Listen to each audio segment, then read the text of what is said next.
Antes de começar o vídeo, eu gostaria de dizer que caso você tenha perdido a live que eu fiz ontem, o vídeo com a íntegra de todo o conteúdo vai estar aqui na descrição, o vídeo já está postado, você pode entrar, ver a live, caso você tenha interesse em rever, você também pode fazer isso, já está disponível aqui no canal, o link está aqui na descrição.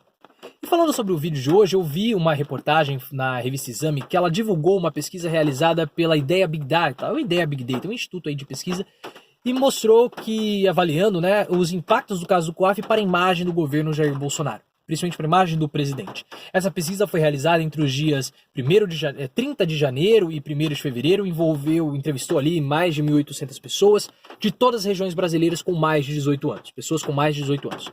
E apesar do 51% dos entrevistados aprovarem o governo Bolsonaro, para 53% dos entrevistados, a imagem de Bolsonaro ela sai arranhada com relação a esse caso do COAF.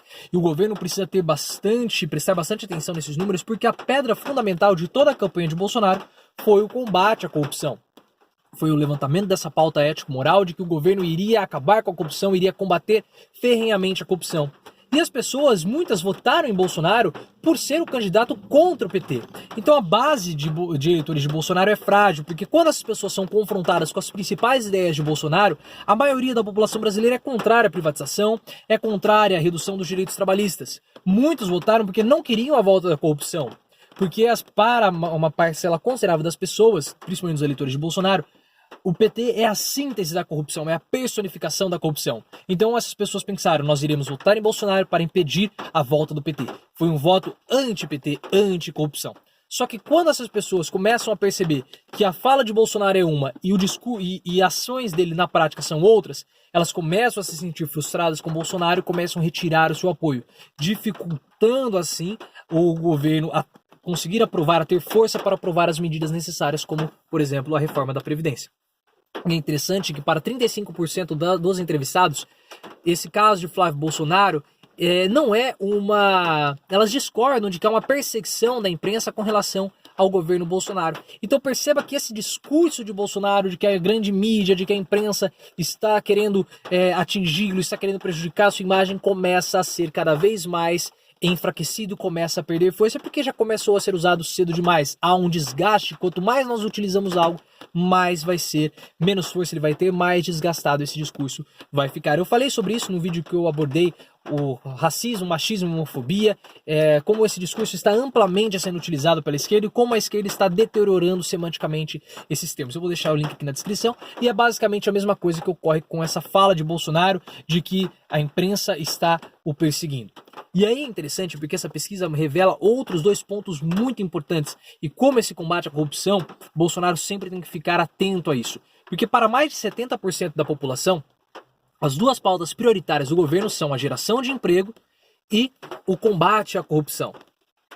E essa pesquisa praticamente consolida, confirma aquela nossa narrativa de que Paulo Guedes e Sérgio Moro são os dois pilares de sustentação do governo Bolsonaro. A narrativa já tinha ganhado força com a fala de Mourão de que os carros-chefe do governo são o Ministério da Economia e o Ministério da Justiça. O Ministério de Paulo Guedes e o Ministério de Sérgio Moro. E agora essa pesquisa corrobora a fala de Mourão e praticamente consolida essa narrativa. Porque a geração de empregos vai vir de Paulo Guedes e o combate à corrupção vai vir de Sérgio Moro. E aí nós precisamos tentar avaliar se essas duas figuras irão conseguir de fato atender esses anseios da população. Sérgio Moro, no seu combate à corrupção, mostrou algumas já fragilidades, porque o governo tem diversos ministros que estão com problemas na justiça, alguns já até mesmo condenados, como por exemplo Ricardo Salles, ministro do Meio Ambiente, foi condenado por improbidade administrativa quando ele era secretário do Meio Ambiente do Estado de São Paulo. E agora, mais recentemente, o ministro do Turismo, Marcelo Álvaro Antônio, que ele está tendo uma investigação porque a sua candidatura para deputado federal do estado de Minas Gerais aparentemente fez uso de candidatas laranja, porque existe ali uma reserva do fundo partidário que tem que ser destinada para candidatas mulheres, e essas candidatas que tiveram um alto repasse do PSL tiveram uma votação pífia e repassaram dinheiro para empresas ligadas ao ministro do Turismo. Sérgio Moro nada fez, o governo Bolsonaro também não fez absolutamente nada, e mesmo que você fale assim, olha, mas está tendo uma investigação. Sim, enquanto está tendo investigação, o governo poderia muito bem afastar o ministro do Turismo, porque não é um ministério ali prioritário, é um ministério secundário,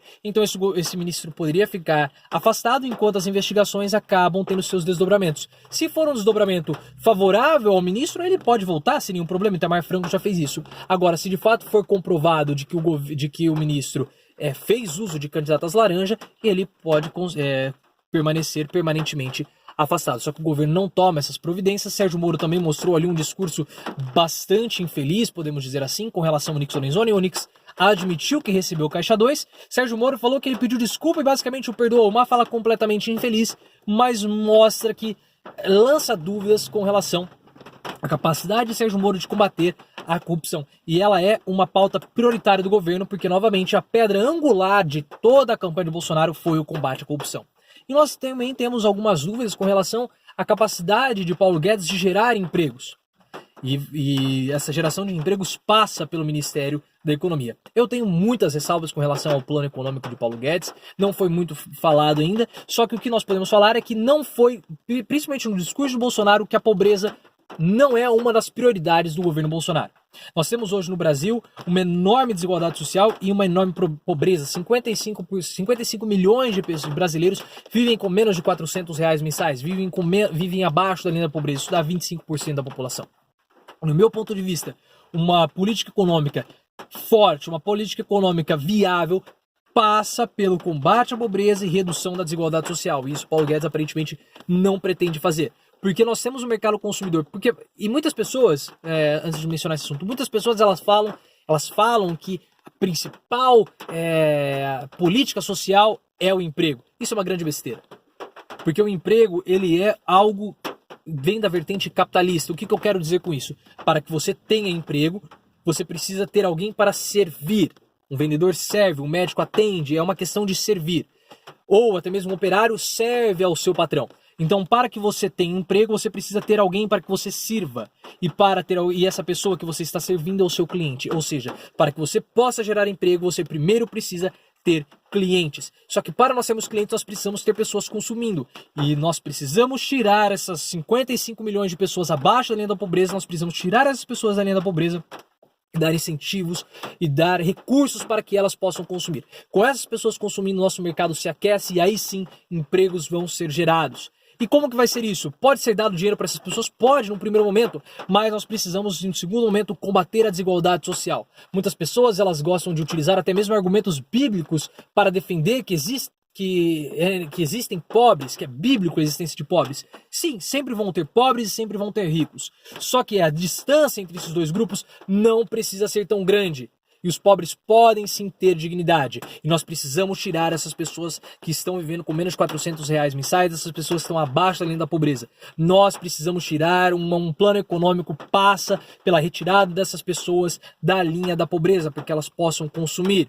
E temos um outro problema, nós precisamos desenvolver diversas regiões no Brasil, diversas cidades, porque como eu falei, para que você tenha emprego, você precisa ter clientes, mas muitas das cidades não conseguem nem ter estabelecimentos comerciais, porque muitas pessoas vivem ali numa condição praticamente pré-histórica, elas vivem num modelo econômico neolítico, vivem praticamente em cavernas, porque são casas de barro, sem luz, sem água potável, sem encanamento apropriado, tem que fazer as suas necessidades em fossas, tem que andar quilômetros para pegar uma água minimamente possível de ser consumida. E nessas condições, quando você tem ali não tem comércio, você tem trocas, você não consegue sustentar um estabelecimento comercial. Sem um estabelecimento comercial, você não consegue ter emprego, porque você não vai ter gente consumindo, você não vai ter pessoas, não vai ter emprego, você não tem cliente, você não tem nada. E várias regiões do Brasil têm esse tipo de situação, tem esse tipo de desenvolvimento, tem esse tipo de situação econômica, praticamente uma situação pré-histórica, uma condição pré-histórica. Então, o plano econômico de Paulo Guedes deveria passar pelo combate à pobreza, redução da desigualdade social e o desenvolvimento regional. Melhorando essas condições de vida dessas pessoas, desenvolvendo essas regiões, você consegue sim gerar emprego, gerar o país de uma forma mais sustentável, ter um desenvolvimento mais sólido. Não com aquele desenvolvimento que foi feito durante o governo petista. Os governos petistas, onde nós tivemos ali apenas 7% da população brasileira abaixo da linha da pobreza. E agora nós temos 25%, um enorme crescimento. Mas por que voltou? Por que tantas pessoas pessoas retornaram para abaixo da linha da pobreza? Porque os governos petistas não criaram condições necessárias, não fizeram as políticas necessárias para que essas pessoas saíssem e permanecessem fora. Não combateu a desigualdade social, combateu a pobreza. Mas você não melhora a vida das pessoas combatendo a pobreza. Porque, como nós vimos, elas podem voltar. Nós combatemos a pobreza e também a desigualdade social. E aí eu coloco em dúvida o plano econômico de Paulo Guedes, porque o plano econômico de Guedes não visa reduzir as desigualdades sociais, não visa combater a pobreza, não visa melhorar, desenvolver as regiões mais afetadas, regiões mais precárias do nosso país. Se você chegou até aqui, deixe seu comentário. O que você acha? Você acha que Paulo Guedes conseguirá gerar emprego? Você acha que Sérgio Moro conseguirá combater a corrupção? Compartilhe esse vídeo com os amigos para que a gente possa criar uma corrente de discussão para combater esse pensamento superficial e melhorar o nosso entendimento sobre o nosso país. Deixe seu like, compartilhe com os amigos e lembre-se, vamos sempre sair do raso e aprofundar o nosso discurso.